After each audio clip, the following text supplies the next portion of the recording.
Next lecture में define करेंगे और यह है सर्कुलर मोशन।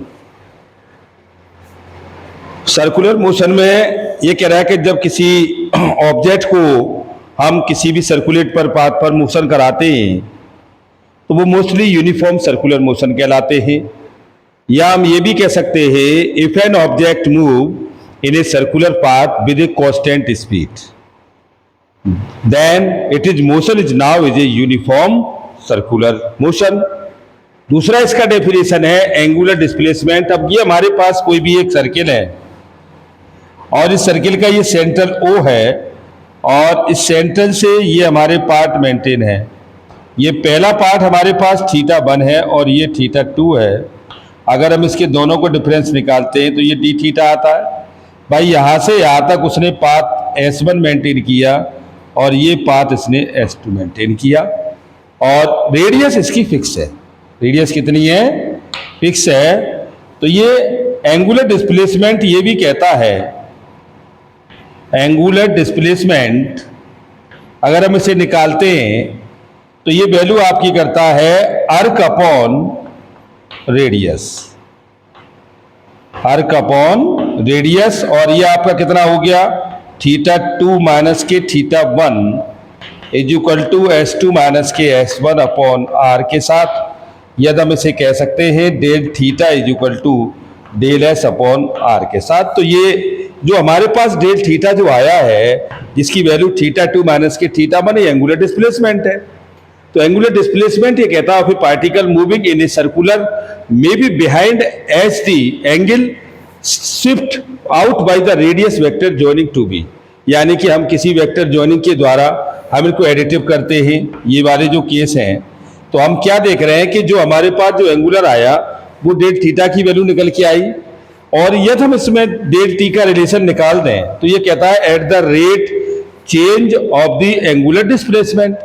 अगर किसी एंगुलर डिस्प्लेसमेंट को हम चेंज करते हैं तो ये वैल्यू हमारे पास कितनी आती है? Omega is equal to del theta upon del T के साथ। और इस वैल्यू को हम कहेंगे ये एंगुलर जो है ये 2 पाई अपॉन टी के साथ मेंटेन होता है। ओमेगा की वैल्यू किसके साथ? 2 पाई अपॉन टी के साथ मेंटेन होती है और इसको हम del theta upon del t को एंगुलर वेलोसिटी बोलते हैं। हम इसको यहाँ रिलेशन से भी निकाल सकते हैं, लीनियर का और एंगुलर का। तो हम डेल टी का इसमें डिवीजन लगा दें, डेल टी का इसमें लगा दें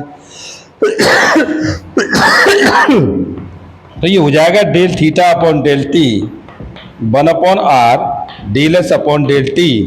तो omega is equal to v upon r के साथ। तो आप इसे v is equal to r omega भी कह सकते हैं। दोनों के बीच जो रिलेशन निकल के आई वो लीनियर वेलोसिटी और एंगुलर के बीच v is equal to r omega से भी निकल के आती है। आगे वो कहता है कि एंगुलर एक्सेलरेशन, अब एक और टॉपिक रहता है इसमें एंगुलर। तो at the rate change of the angular velocity. तो ये एंगुलर एक्सेलरेशन है। अब इसे हम दिखाएंगे तो ये कहता है कि it is define as the time rate of change angular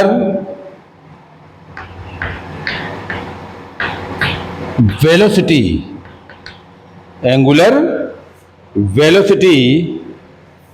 it is defined as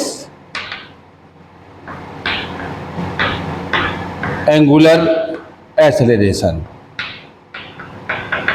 it is denoted by alpha. तो ऐसे इट इज डिनोटेड बाई, इसे हम अल्फा से मेंटेन करते हैं। तो ये अल्फा इज इक्वल टू आपका होता है del omega upon del t, या हम इसे कह सकते हैं d omega upon d t के साथ। और ये वैल्यू हमारे पास है तो ये इतनी भी हो जाएगी ओमेगा 2 माइनस के ओमेगा 1 अपॉन और ये डेल T2 माइनस के T1 ऐसा ही यूनिट हो गई इसकी कितनी, 1/2 यानी second minus 2, second minus 2 and dimensional हो गई t माइनस के 2 के साथ। अच्छा, नेक्स्ट इसमें चलता है, हम इसका भी रिलेशन निकाल सकते हैं। अगर हम इसका रिलेशन निकालेंगे एंगुलर एक्सेलरेशन का और लीनियर एक्सेलरेशन का, तो ये भी निकल आएगा।